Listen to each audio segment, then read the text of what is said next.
B Mewat, सी बादशाहपुर और D है रेवाड़ी। तो कौन से इलाके में? 37 का जो सही आंसर है वो है ए, नारनौल में। नारनौल में 1543 वीरभान ने कौन से पंथ की स्थापना की? सतनामी पंथ की।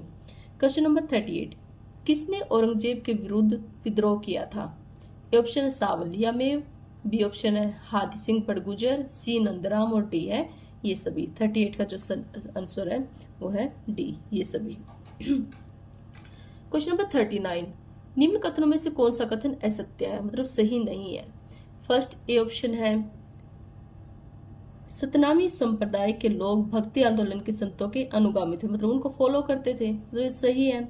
सतनामियों में छोटी जातियों के लोगों की संख्या अधिक थी, मतलब बड़ी जो जाति उच्च जाति है वो कम थी और जो छोटी जातियां है वो ज्यादा थी, तो ये भी सही हो गया। नेक्स्ट ऑप्शन जो है सतनामियों ने फौजदार ताहिर खां को पराजित कर नारनौल पर अधिकार कर लिया, ये भी सही है। डी ऑप्शन है नारनौल पर अधिकार करने के बावजूद सतनामियों ने किसानों से माल गुजारी नहीं वसूली। अब इसने पूछा कहा है नहीं, लेकिन उन्होंने किसानों से माल गुजारी जो है वसूली थी, तो ये आंसर क्या हो गया हमारा? असत्य। तो इसका सही आंसर हो गया डी। क्वेश्चन नंबर 40 है, सूर्यवंशी आदिल शाह के समय उसका प्रधानमंत्री हेमू बना। हेमू कहाँ का निवासी था? A option Hisar, B Kaithal, C Mewat, D है रेवाड़ी। तो इसका जो सही आंसर है हेमू जो है रेवाड़ी का निवासी था। क्वेश्चन नंबर 41, 1486 ईस्वी में शेरशाह का जन्म किस स्थान पर हुआ? जो शेरशाह सूरी था उसका जन्म कहाँ पर हुआ था? A Hisar, B Aurangabad, C Narnaul, D है कैथल। तो 41 का जो सही आंसर है Narnaul, C answer. Question number 42, 1680 ईस्वी में राजाराम और उसके भतीजे चूड़ामन के नेतृत्व में जाट विद्रोह का केंद्र हुआ था। किस किस के नेतृत्व में? राजाराम और उसका जो भतीजा था चूड़ामन। और कब हुआ? 1680 ईस्वी में। तो जो वो विद्रोह हुआ था, जाट विद्रोह था वो, लेकिन कहाँ पर हुआ था, उसका केंद्र क्या था? इसका A option Sinsini Sondi, B Mathura Mewat, C Hodal Palwal और डी है दिल्ली और आगरा। जो 42 का जो सही आंसर है सिनसिनी और सोंदी में हुआ था मेन केंद्र, इसका मेन जो सेंटर था वही था। नेक्स्ट क्वेश्चन है 43, बाबर ने हरियाणा को किन सरकारों में विभाजित किया? मतलब जो बाबर ने उसे हरियाणा को अलग अलग सरकार में, अलग अलग गवर्नमेंट में बांट दिया था, तो वो कौन कौन सी थी? ए दिल्ली मेवात हिसार, बी मेवात हिसार सरहिंद, सी दिल्ली हिसार व सरहिंद, डी दिल्ली मेवात हिसार और सरहिंद। तो 43 का जो सही आंसर है डी, उसने 4 गवर्नमेंट में उसको डिवाइड किया था, दिल्ली मेवात हिसार और सरहिंद। क्वेश्चन नंबर 43, सल्तनत काल में हरियाणा का सबसे छोटा इक्ता, सबसे छोटा जो पार्ट था वो कौन सा था? इक्ता कौन सा था? ए दिल्ली, बी पलवल, सी रेवाड़ी, डी हांसी। तो 44 का जो सही आंसर है वो है बी पलवल, सबसे छोटा इक्ता जो था उसका पलवल था। क्वेश्चन नंबर 45, हरियाणा में कर इकट्ठा करने वाले साहिब दीवान को किस कवि लेखक ने मुसाहिब कहा है? जो कर इकट्ठा करने वाले जो साहिब दीवान होते थे उनको कौन से कवि ने मुसाहिब कहा है?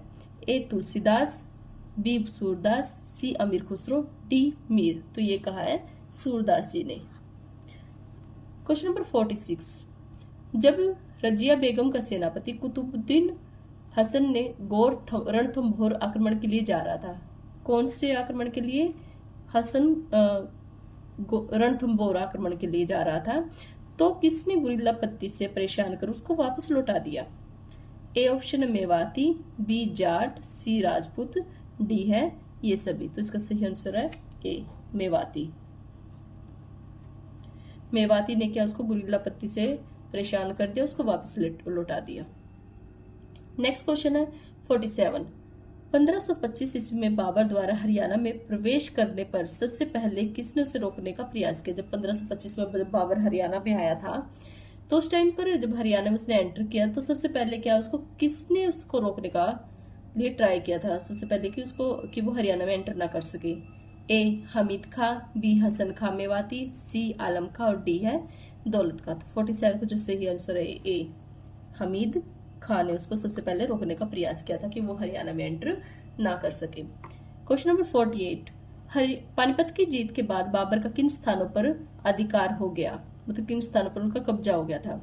ए आगरा, बी दिल्ली, सी हरियाणा, डी है ये सभी। इसका आंसर है डी, इन सभी पर उसने क्या है अधिकार या कब्जा कर लिया था।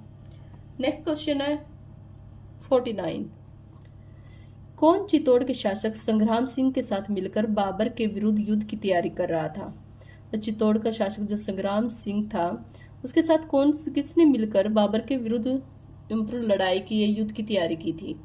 ए ऑप्शन है हसन खां मेवाती, बी नाहर खां, सी हमीद खां सारंगवानी और डी जो है मोहम्मद उगली। इसका जो सही आंसर है 49 का है ए हसन खां मेवाती। क्वेश्चन नंबर 50 है बाबर और हसन खां के मध्य कब युद्ध हुआ? जो हसन खां मेवाती और जो बाबर है उन दोनों के बीच में युद्ध कब हुआ था जिसे हजारों मेवाती मारे गए थे और बाबर की विजय हुई, यानी बाबर जीत गया था इसमें? तो इसका आंसर है ए ऑप्शन है 17 मार्च 1527, 17 मार्च 1528, 13 अगस्त 1527 और 13 अगस्त 1528। इसका सही आंसर है ए 17 मार्च 1527। नेक्स्ट क्वेश्चन है 51। 1530 ईस्वी में मंडार राजपूतों के नेता मोहन सिंह की सेना ने किसे पराजित किया था? जो मंडार राजपूत थे उनके नेता था मोहन सिंह, तो उसकी सेना ने किसे हराया था 1530 ईस्वी में? ए ऑप्शन है तरसम बेग, बी नौरंग बेग, सी अली कुली हमदान और डी है ये सभी। तो 51 का जो सही आंसर वो है सी अली कुली हमदान। क्वेश्चन नंबर 52 है हुमायूं ने अपने भाई को कहाँ की सरकार सौंपी? जो हुमायूं था उसने अपने भाई को सरकार सौंप दी थी, लेकिन कहाँ की दी? ए हिसार, बी सरहिंद, सी काबुल और कंधार और डी है मेवात। इसका सही आंसर है डी, मेवात की सरकार अपने भाई को दी थी हुमायूं ने। आई होप कि ये आपको वीडियो जो है पसंद आई होगी और इसलिए आप प्लीज़ कमेंट अवश्य करें कि आपको ये वीडियो कैसी लगी। Thank you.